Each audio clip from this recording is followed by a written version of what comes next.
Assalamualaikum warahmatullahi wabarakatuh. Perkenalkan, nama saya Reza Nabila Herman, BP 1801051022 dari kelas 2 ATC.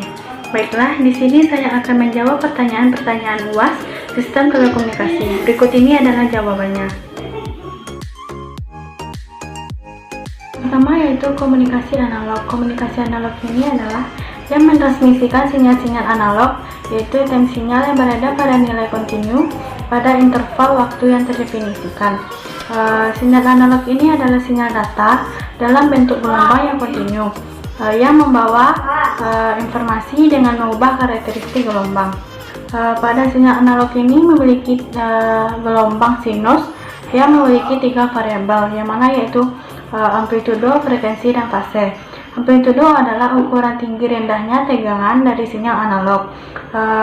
Frekuensi adalah jumlah gelombang sinyal analog dalam bentuk satuan detik, dan fase adalah besar sudut dari sinyal analog pada saat tertentu.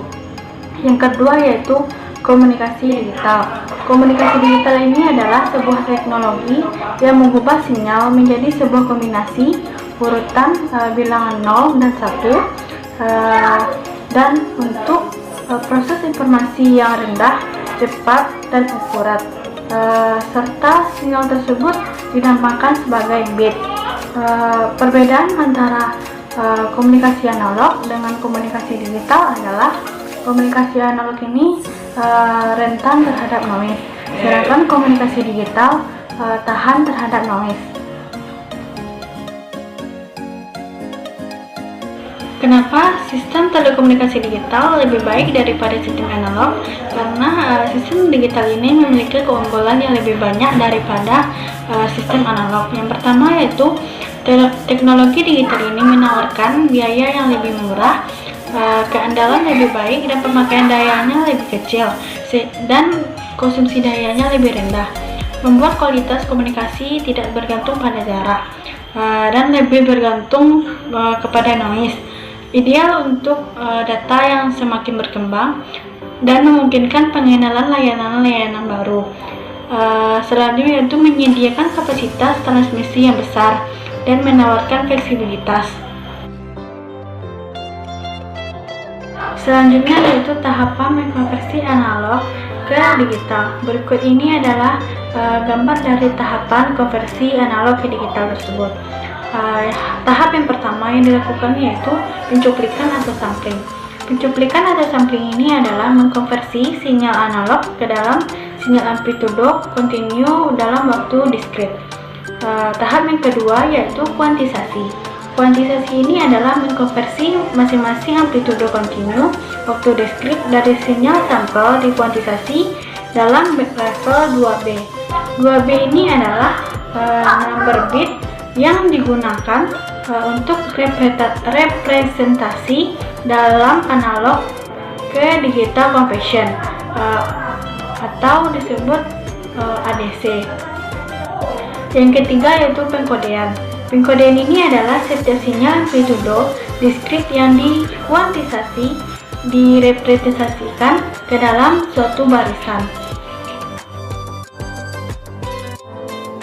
Sampling merupakan presentasi sinyal yang awalnya kontinu menjadi bentuk diskrit. Kecepatan pengambilan sampel ini dari frekuensi sampling yang difrekuensikan harus memenuhi kriteria, yaitu Fs lebih besar dari 2 Vin maksimal, di mana frekuensi sampling Fs minimum adalah 2 kali frekuensi sinyal analog yang akan dikonversi atau Vin maksimal. Pada gambar ini, proses penyampingan sinyal analog dalam urutan N dan skala waktu dengan frekuensi gelombang Fs sama dengan 5000 dengan banyak sampel N sama dengan 1:10, dan waktunya adalah 0:0,00001 dibanding 10 kali 1/8000. Kecepatan sampling rate yaitu pada saat proses penyuplikan atau sampling, apabila kriteria Nyquist tidak terpenuhi, maka akan timbul efek yang disebut dengan aliasing. Yang disebut aliasing yaitu karena frekuensi tertentu terlihat sebagai frekuensi yang lain atau menjadi alias dan frekuensi lainnya. Pada gambar di atas, saat F100 dan F900 sampelnya sama dan hanya berbeda pada fasa saja. Karena nilai Fs sama dengan 1000 Hz, maka Fa max sama dengan 500 Hz. Saat Fa-nya 900, maka bunyi dan sampelnya akan sama dengan F100 Hz. Hal itulah yang disebut dengan aliasing. Banyak sampel 10.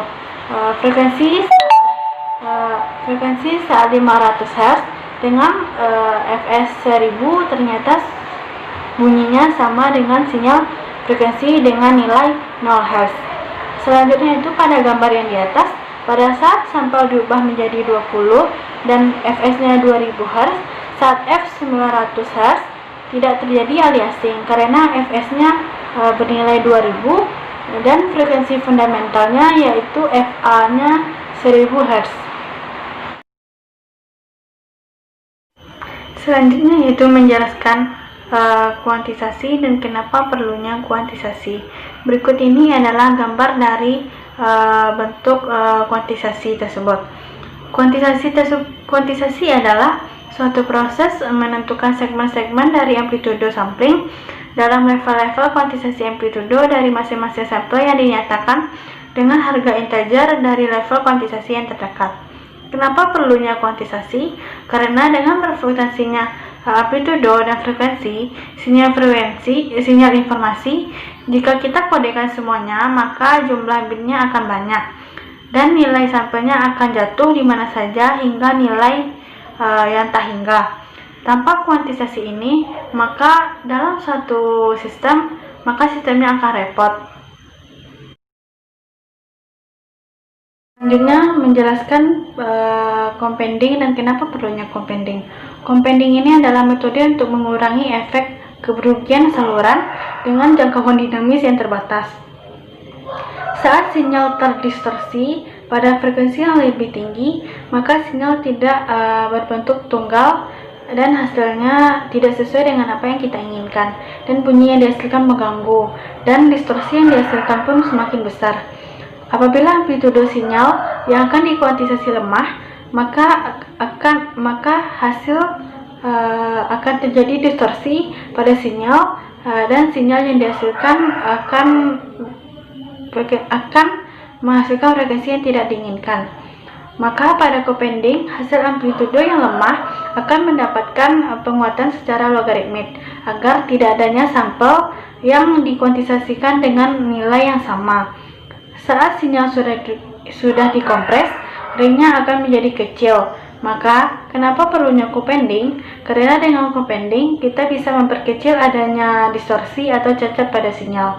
Berikut ini adalah gambar dari compounding dan hasil-hasilnya.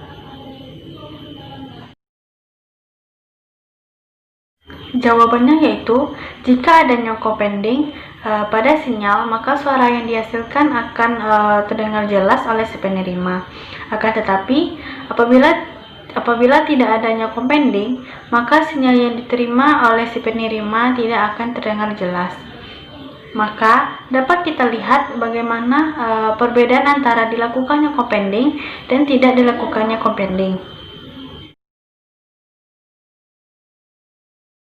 Selanjutnya yaitu perbedaan antara modulasi digital ASK, FSK, dan PSK. Yang pertama yaitu ASK. Berikut ini adalah gambar dari ASK. ASK ini adalah modulasi digital sinyal carrier dan modulasi yang sesuai berdasarkan amplitudo sinyal digital atau tinggi amplitudonya. Selanjutnya itu FSK, yang mana FSK ini adalah modulasi yang digunakan gelombang sinyal carrier yang dimodulasi berdasarkan pergeseran frekuensinya atau lebar frekuensinya. Selanjutnya yaitu PSK, yang mana PSK ini adalah proses memodulasi yang menggunakan pergeseran fasa, yaitu sinyal carrier membentuk sinyal sinus dengan amplitudo dan frekuensi yang digunakan untuk menyatakan sinyal biner 1 atau 0. Untuk sinyal 0, fase sinyal karir sesuai dengan digeser 180 derajat. Maka dari penjelasan bahwa ASK berdasarkan tinggi amplitudo, FSK berlebar frekuensi, dan PSK yaitu proses pemodulasi pergeseran fase. Selanjutnya menjelaskan digital BPSK dan GPSK. Berikut ini adalah gambar dari BPSK, yang mana gambar ini dapat kita simpulkan bahwa pada BPSK dapat diperoleh mengalami perubahan fasa sinyal karir, yang mana berbedanya 180 derajat. Di mana perubahan tersebut bit sinyal informasinya berubah, maka pada fasa sinyal karirnya berubah juga. Dan pada lebar bandwidthnya mengalami perubahan yang juga signifikan pada frekuensi karir yang tinggi. Selanjutnya itu modulasi digital GPSK, dan berikut ini gambarnya. Gambar ini dapat kita simpulkan bahwa GPSK mengalami perubahan fasa pada sinyal pembawa.